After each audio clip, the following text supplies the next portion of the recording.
Welcome back to ThinkTech. I'm Jay Fidell. Today, a sad day. We celebrate the life of Clare Hanusz on Life in the Law here.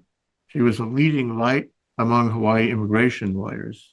And we're going to talk to the director of the Refugee and Immigration Law Center at William S. Richardson School of Law, the mothership of immigration, if you will, Esther Yoo.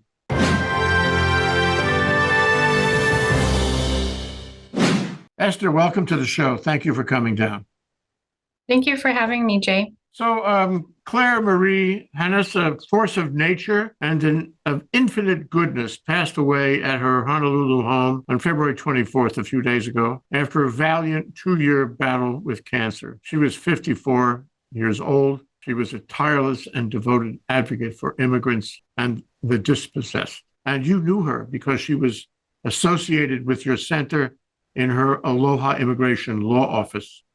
Can you talk about it? Yeah, I met Claire when I moved to Hawaii in 2019.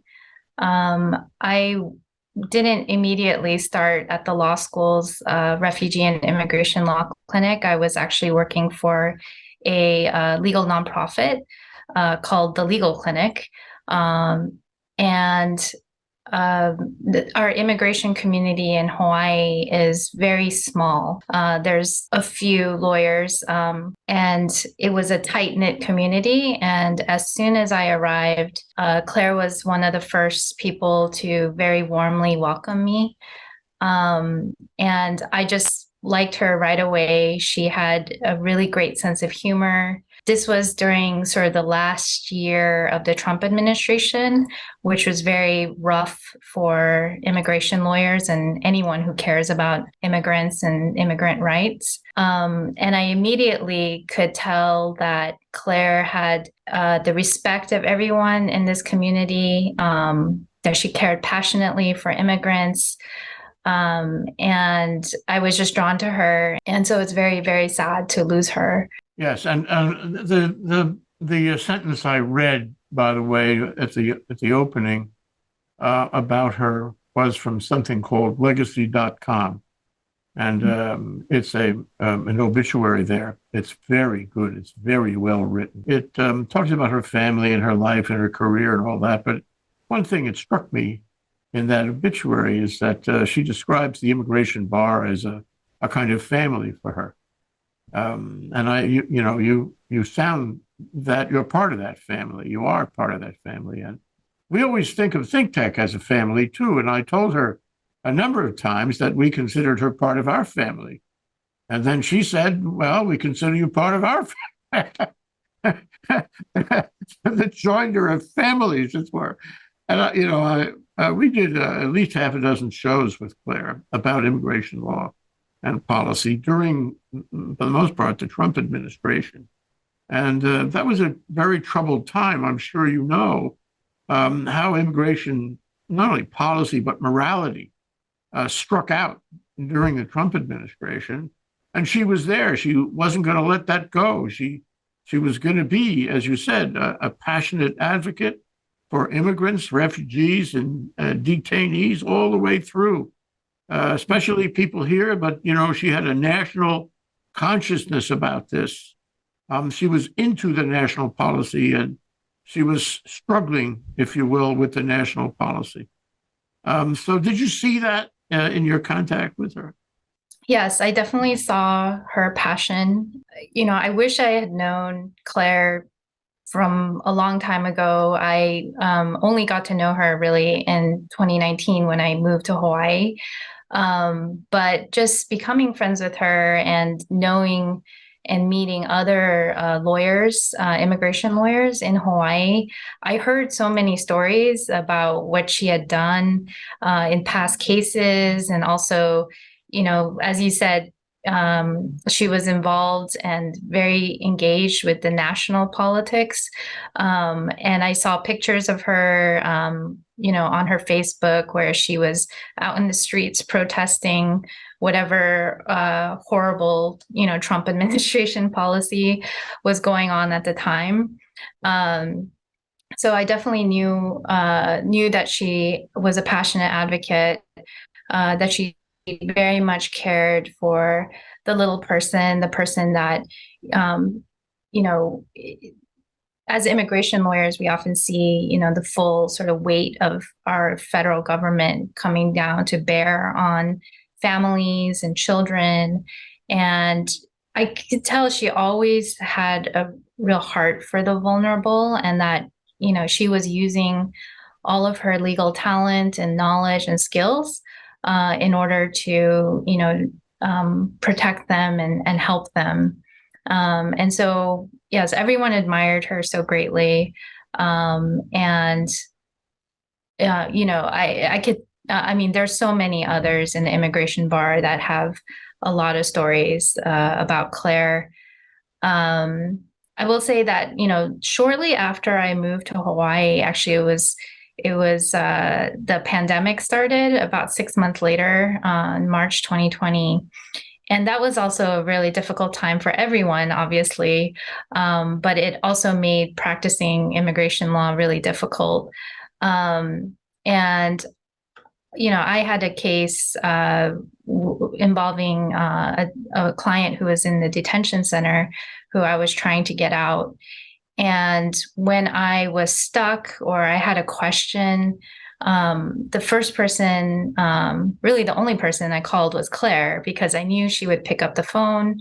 I knew she would help me figure out what the solution to this problem would be. And I called her several times in that process, and I was able to get my client out of detention successfully. And in no small part, it was because of Clare and her willingness to help, help me figure it out. So yeah, she was wonderful. And the other thing that she was really great about was building community. I mean, everyone here says, oh, the immigration bar is such a tight-knit community. But I don't think that happens all the time, even with small groups, others, legal, communities. And it really takes someone like Clare, who is a leader and a compassionate person, who cares not only about her clients, but also about the other attorneys in this area of law. And so during the pandemic, she used to organize online, Zoom, like pauhanas every other week. And, ostensibly we said, oh, we're going to discuss, legal issues or what we're seeing in our practice. But often they just turned into like, us joking around with each other and telling each other funny stories. And Claire's sense of humor was so delightful. I just remember some of the emails that she would send to the listserv of the Hawaii chapter of the American Immigration Lawyers Association. And I would literally be just crying with tears in my office just because she just made a joke that was so perfect for that moment. And I can't, overstate how important it is to have people like Clare with that sense of humor and that sense of like wanting to help others in the legal community, especially during, the Trump administration, but even afterwards. Immigration law is not an easy type of law to practice. And there are a lot of obstacles for our clients. And so Claire's sense of humor and compassion, all of that kind of really brought all of us together. And, I think, I hope that legacy lives on. I hope that the immigration bar remains as close as we were with Clare. And I think we will be, because we all know her, remember her, and we want to continue that sort of spirit of camaraderie and helping each other.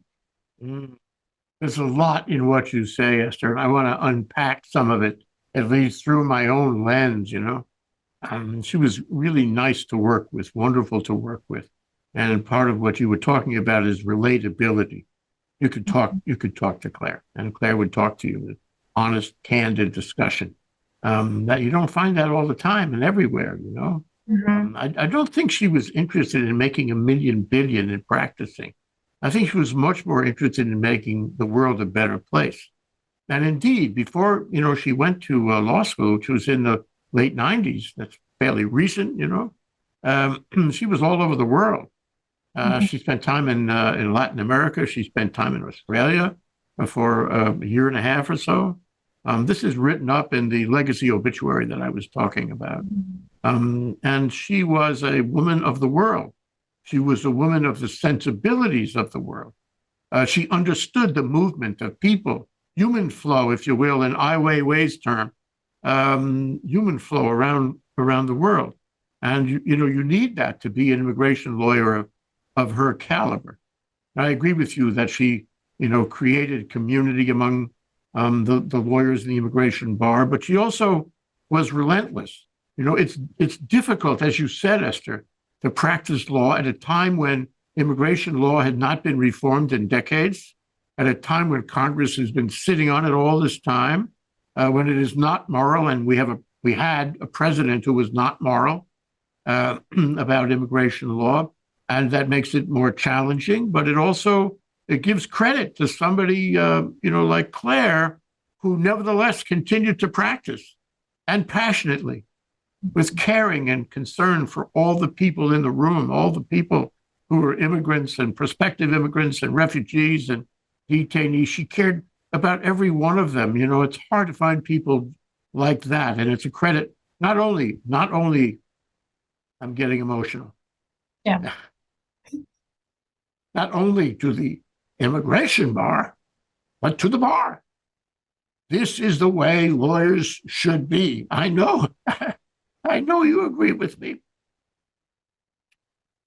So it's the ability to continue trucking, to continue the fight, to be patient. I think one of the areas of legal training that we all come forward with is the ability to identify options for solutions, multiple possibilities, check them out, see whether this road works better than that road, and wait it out, and be patient and persevere until, as in the case you spoke of, until you hit one that works. And in a time when immigration law is so embattled, she had that. She did that. She didn't let go for a minute.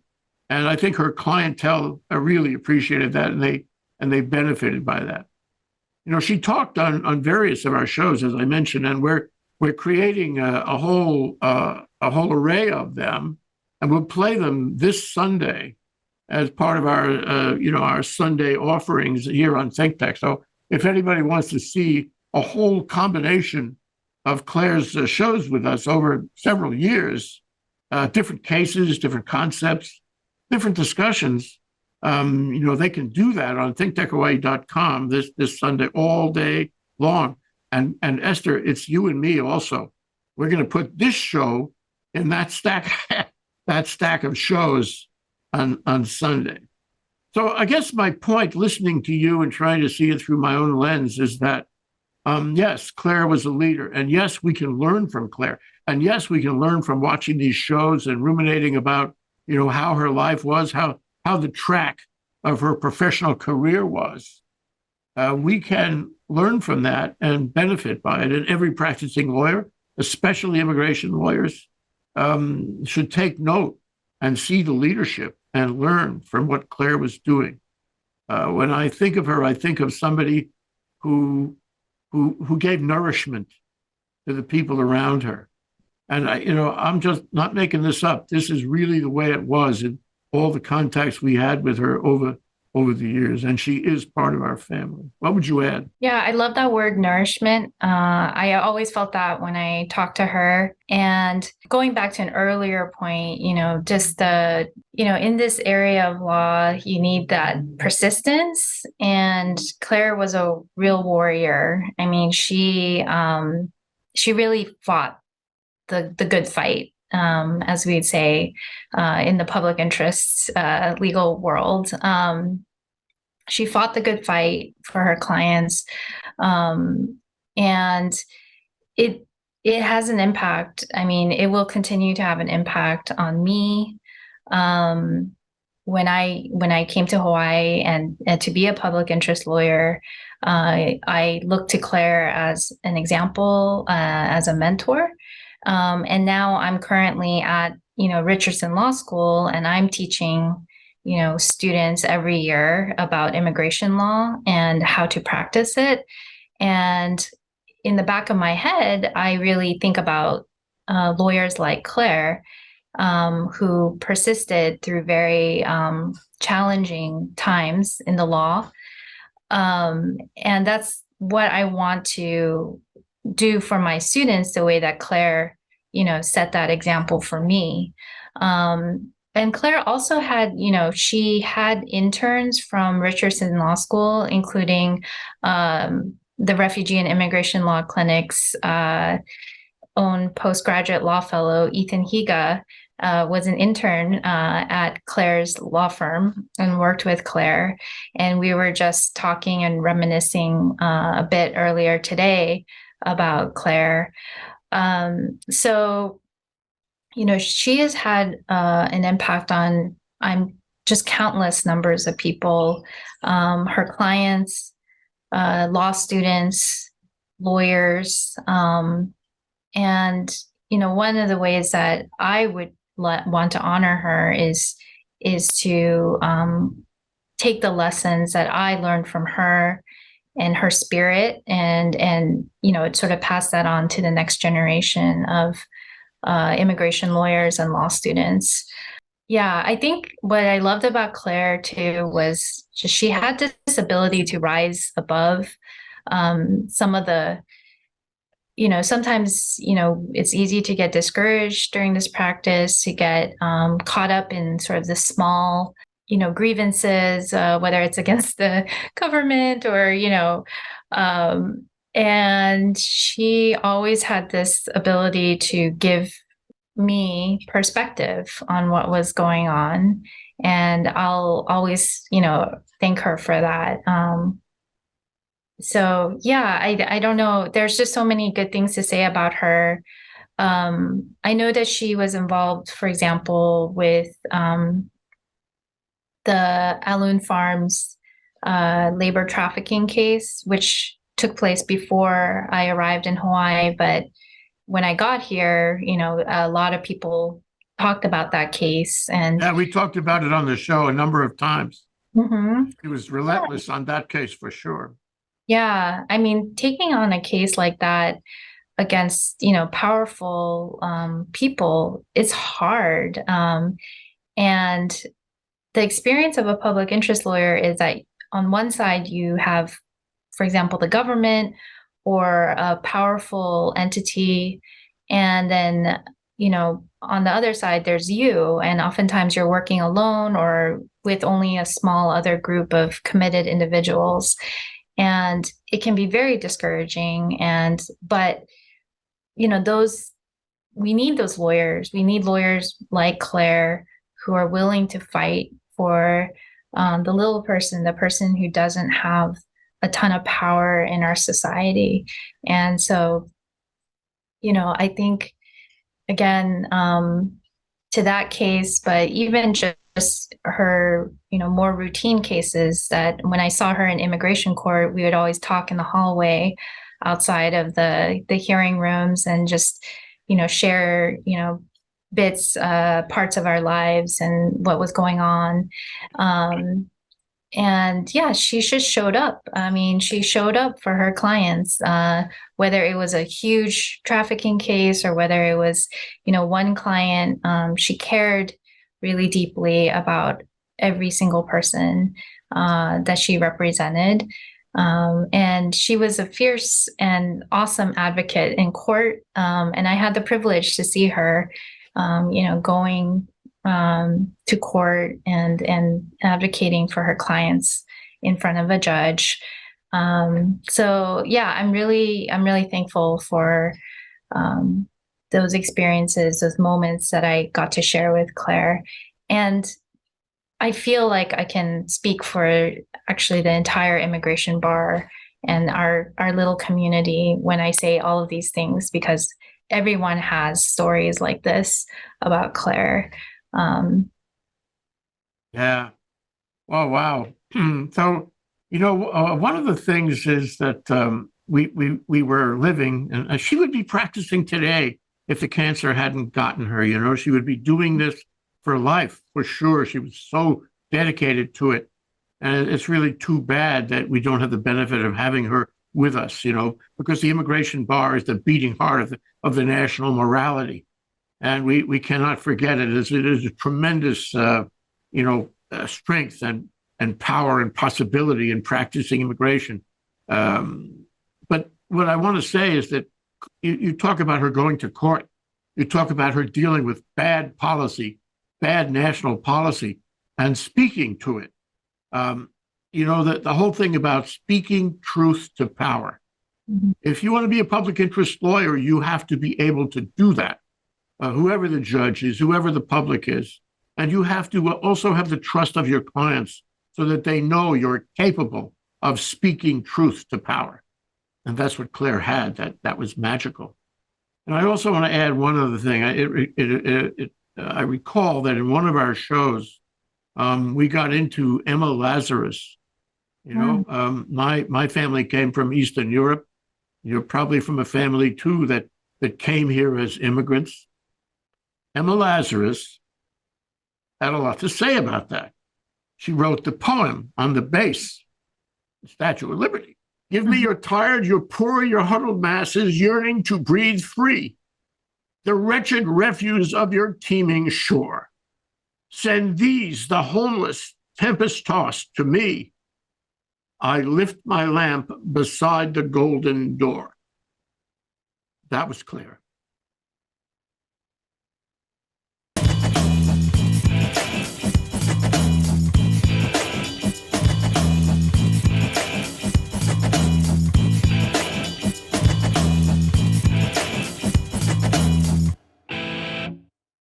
Thank you so much for watching ThinkTech Hawaii. If you like what we do, please like us and click the subscribe button on YouTube and the follow button on Vimeo. You can also follow us on Facebook, Instagram, and LinkedIn, and donate to us at thinktechhawaii.com. Mahalo.